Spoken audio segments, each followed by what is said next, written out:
easier for me to work with you this morning because I'm starting to see some of the work that you've been posting on Patreon, and I want to thank you for doing that. It looks really good.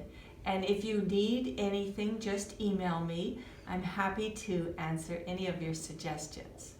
So I wanted to show you, I made a little binder this month with our very first patron invitation level guided drawing. And today we're going to take this color scheme of yellow above and blue below and actually flip it on its head. We're going to have blue above and yellow below. So let's get started. Okay, so as I said, we're going to take this color composition and flip it upside down. Now, if you wanted to get the same kind of borders that I did, you could take an 8.5 by 11 sheet of paper, fold it in half, and kind of center it on your paper, and then you could just take your yellow and make some light indicator lines, and then you will have a nice border like what I have for our first lesson. And remember, you might want a clipboard for yours. I find that handy. This way, if I just want to like snuggle up on the sofa with the video, maybe you have my video snuggled up on the sofa. Or maybe you're even in bed, because this could be useful if you're getting over a cold or something like that. You could just have your clipboard and your three colors. Last time I used colored pencil, and this time I'm going to also use colored pencil, but these happen to be watercolor pencils that can be blended with brushes and water after you do the initial format to kind of make a painting out of this otherwise drawing. These are the same thing, both are by Faber-Castell. This is a little softer lead, I think, so I'm going to be starting with those. Okay, so let's get going with yellow. And as I said, we're flipping the composition right on its head, so we're going to put yellow down below.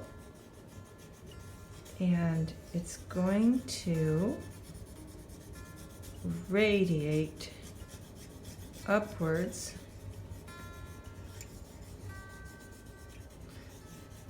kind of leaving a little bit of a white space there, but this is going to radiate upwards, moving upwards.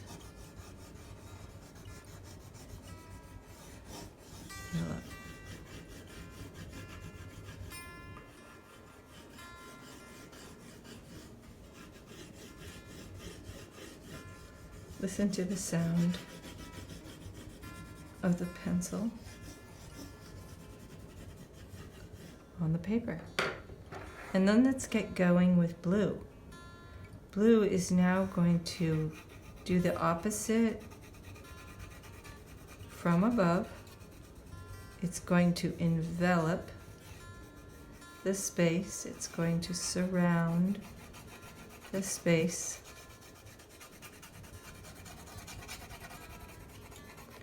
As it reaches down towards the yellow.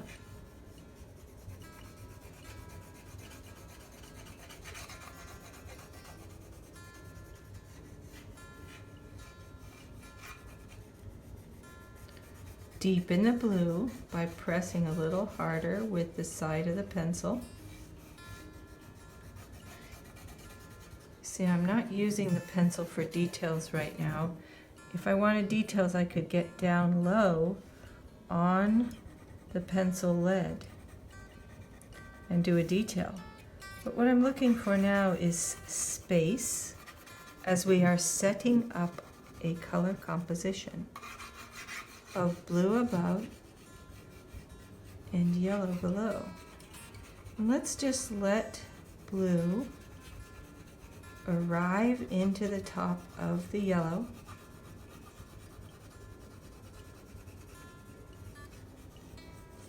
Fill that yellow and start to create green.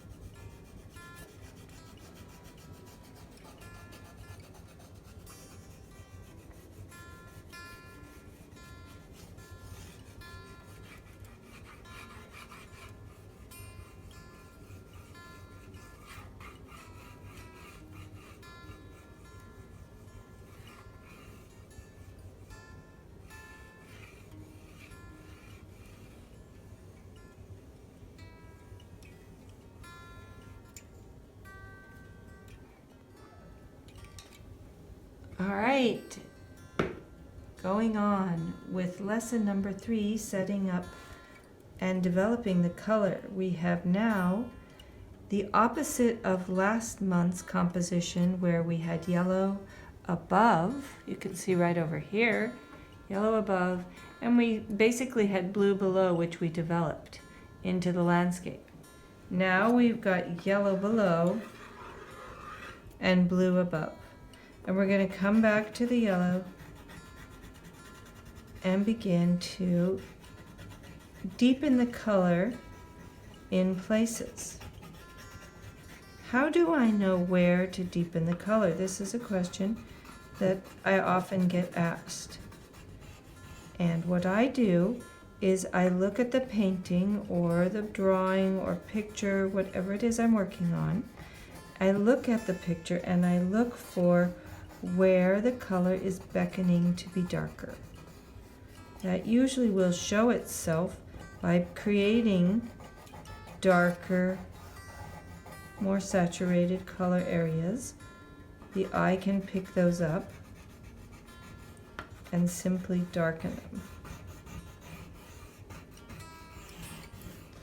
And you can see that the yellow and the blue together here creates green. So always come back with your yellows, deepen them,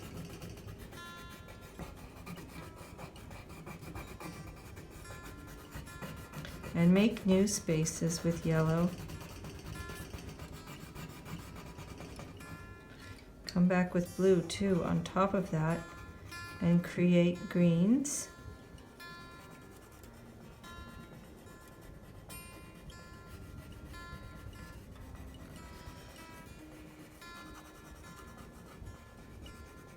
Look at where the color is already happening and let your eye continue that and add to it.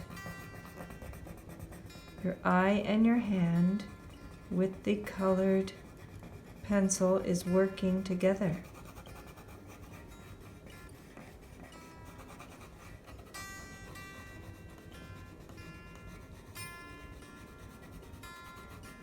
And then what about here? Deepen this quickly. Something new is going to be happening here.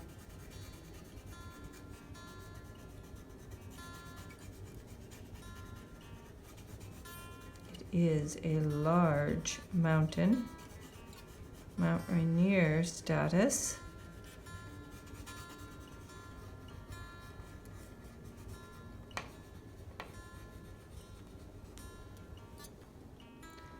Okay, number 4, let's start with red and come right back to where we had the mountain that began to appear in the end of the last video,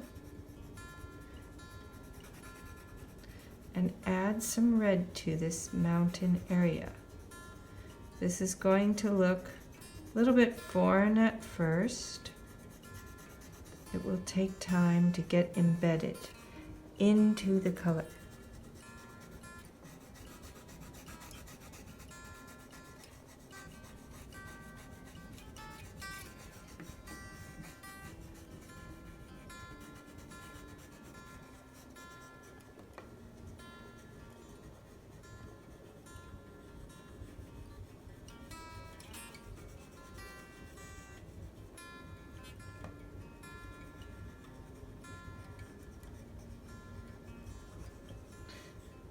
Don't let this become too even.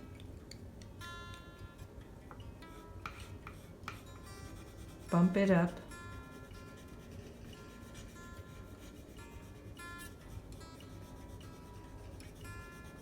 And curve it in.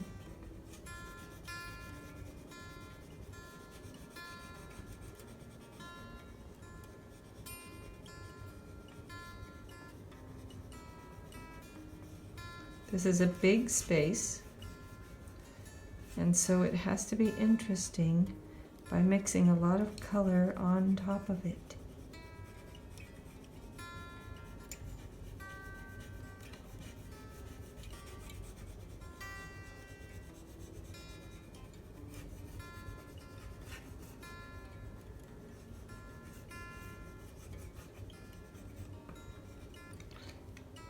Red and blue to create violet spaces. And there will even be some violet in this ground area.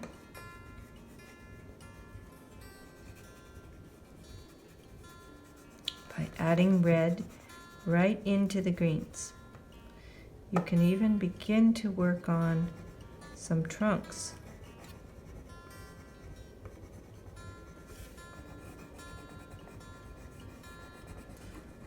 Our last video we did cedars with long trunks. These are more the fir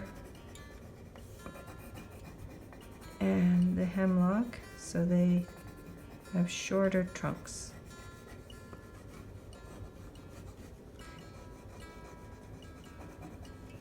The greenery covers the trunks.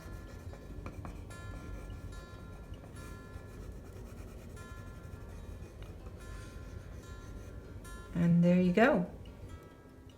All right, we are halfway there, and you see we've developed a sort of mountain scene up here with some forest areas, some meadow, and here we have a space for water. We've left white, so we can lightly fill some blue into this. We want this to be lighter than the sky. So we are definitely not going to press very hard with the side of the blue pencil, but we can let the banks be irregular, and they could be a little darker where the water meets the banks. The banks, after all, create a shadow in the water space. We might also have some reflection of the purple mountain in the water. So we'll just add a sense of that violet in there. And while we have the red, let's use it to lightly indicate a bank that comes around and meanders in the yellow.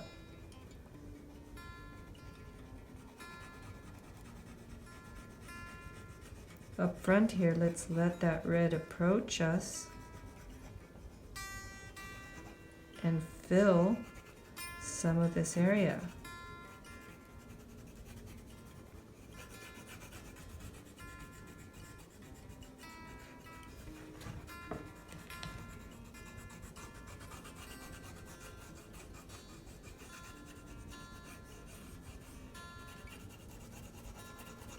Then lighter and lighter as it recedes behind the water.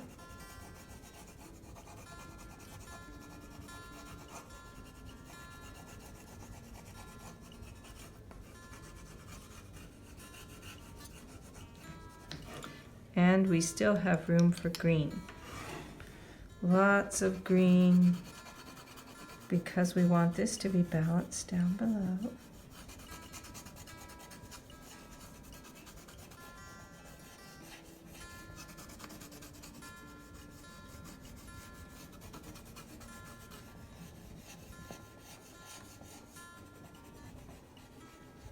And grow right up towards the middle of this picture. Don't be afraid to let your hand go. Let your blue spread out.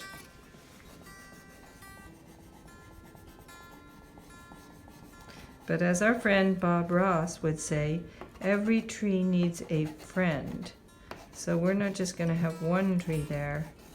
We're actually going to have another bigger tree, a friend that's even bigger, right over my water, right over my pond, my landscape of water. This is going to be, I could even have more sense of them over here. And let's green them up a little bit by adding yellow on top.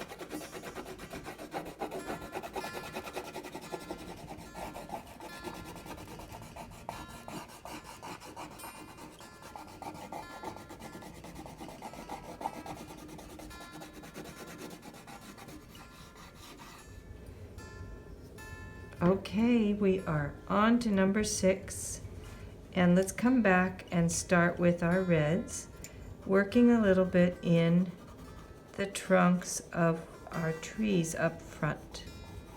We know that red likes to come forward, it approaches the viewer, so we'll add some red to the trunks of the trees.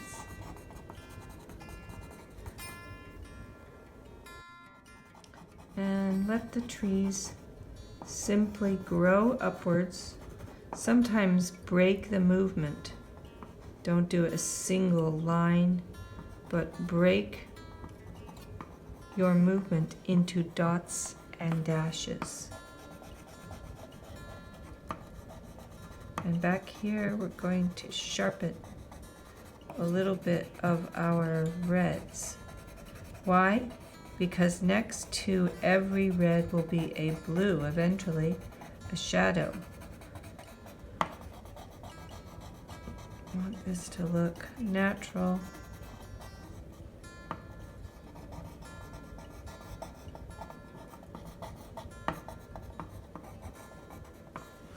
Let's come back with our blues again, as I said.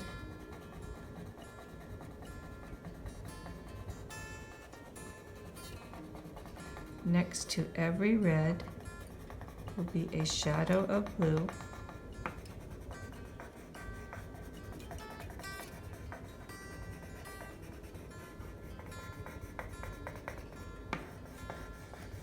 Add blue in wherever blue beckons to go for you. Would it be down here?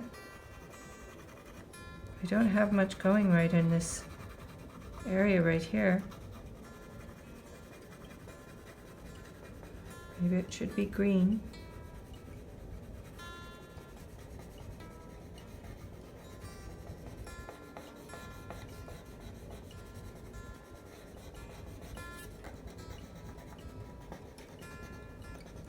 Something grows near the edge of every water mass. It's not just going to be barren there.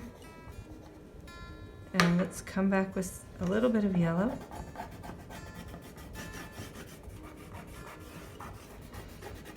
And at a certain point, you're going to look at your materials and you're going to say, time to sharpen.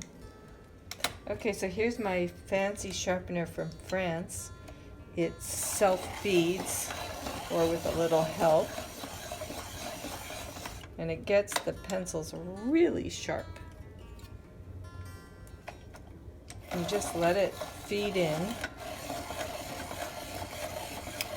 And when it turns really easily like that, take it out and you have a very sharp pencil. I don't like electric pencil sharpeners generally because they eat up the pencils. This is much more controllable. Okay, so at some point I would recommend that you take a look from a distance at your picture and evaluate how it's coming. I like this light in my sky and how it's reflecting here in the water. And by darkening the sky, I can even make use more of this contrast of dark and light. And down here, I'm noticing that I would actually like to open up a bit of this landmass and have my water go right off the picture. So I'm going to start with that. I happen to have an eraser handy, and I'm just going to erase off a bit of land. I might even like this to go over here too. And then I'm going to take my 3 colors, which I sharpened, and I'm going to start with the blue. Remember, we filled the water with blue to begin with, so we might as well fill this area with blue. That feels much more relaxed back there. It has an area to go off.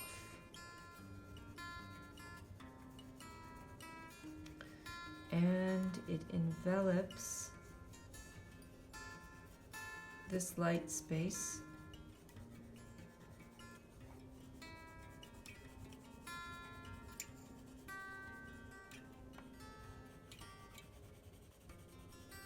But still light in there. And out here we said that this is still going to be light inside here, but it will get darker and darker as the blue recedes. It goes farther away from us, so we darken.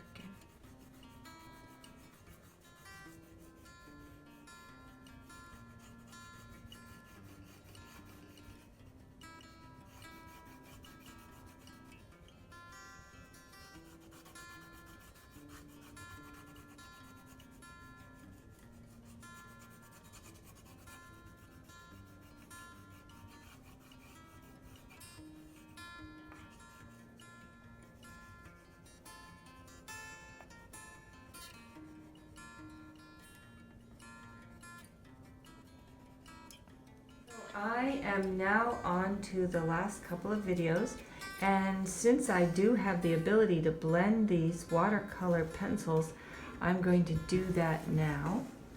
And I've got a couple of few different sizes, and I'm going to start right up here with a flat brush, or what we call a bright, and I'm going to blend my sky. If you don't have watercolor brushes, that's fine. Just continue with your watercolor pencils, or just continue with your colored pencils.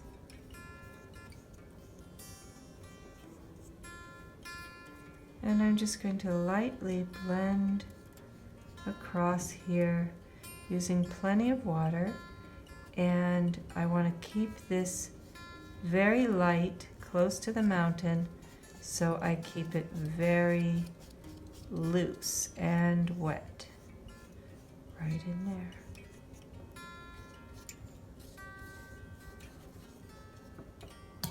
Let's go ahead and blend in the water too, starting around the edges where it's shadowed, and then lightly inside, reflecting light.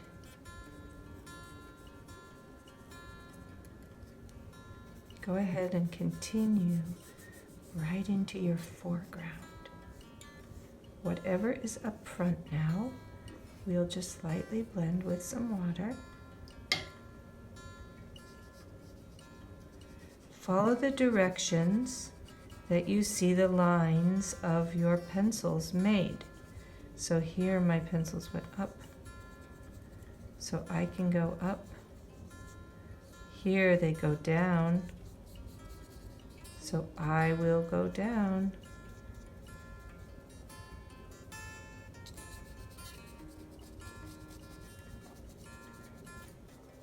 Using the tip sometimes.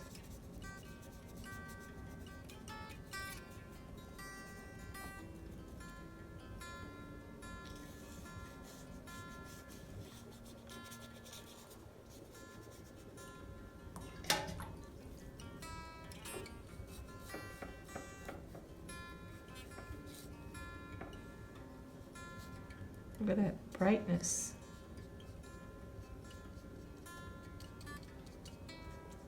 So now we're taking a step from strictly drawing to a sort of quasi-painting, that is blending our drawing with watercolor to create a kind of watercolor painting. Sort of fun. I recommend that you experiment with all kinds of different art media. Play with different types and see what you like. And let's do a little bit of blending right up here in our mountain.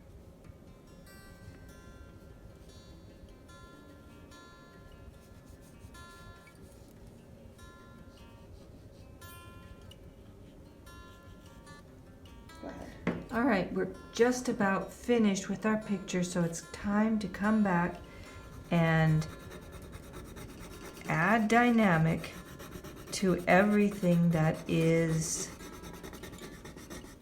close to us or needing shadow. So that would be these trees, and that means press hard with your materials, people. Really bear down. Don't be afraid to get dark. We're often very much afraid of the shadows. We don't know what lurks there. And rightfully so. But here's a chance for us to be bold.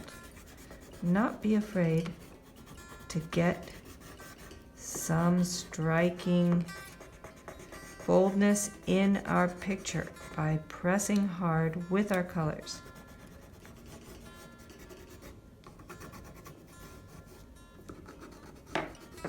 Remember the old dot and dash business?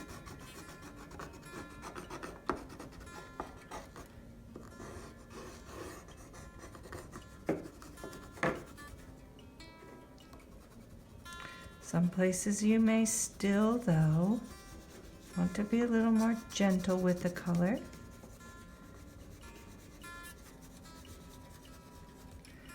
And layer the color.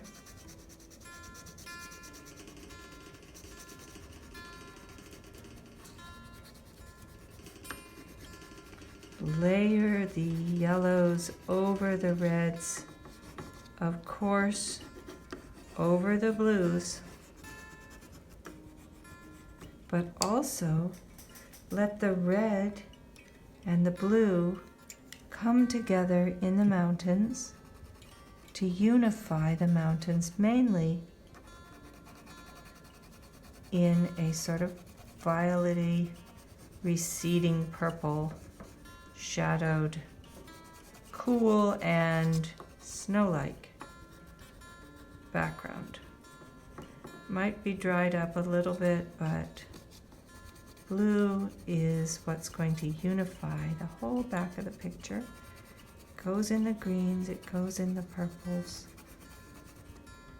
It may also appear in the banks a little bit stronger.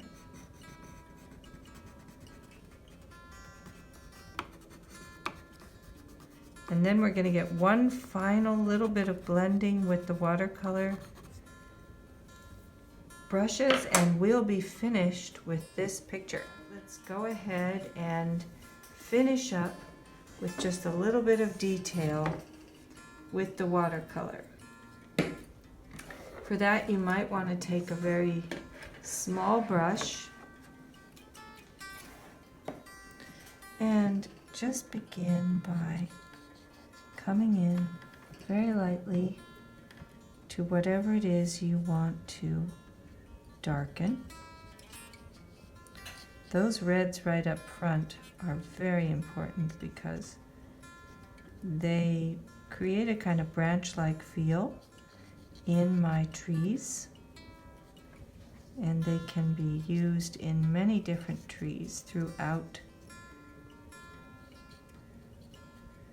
the entire composition. There are other red areas that are very lovely. that come just lightly around my banks to embed the side of the banks into the ground. There are spaces of red that shape other spaces.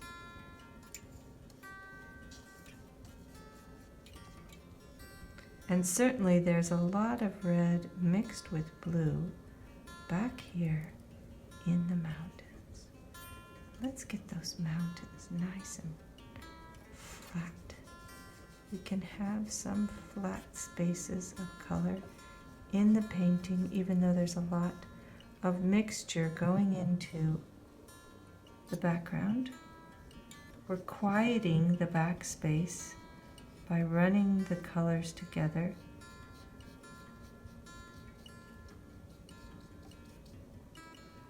And that way we create a sort of unified background space.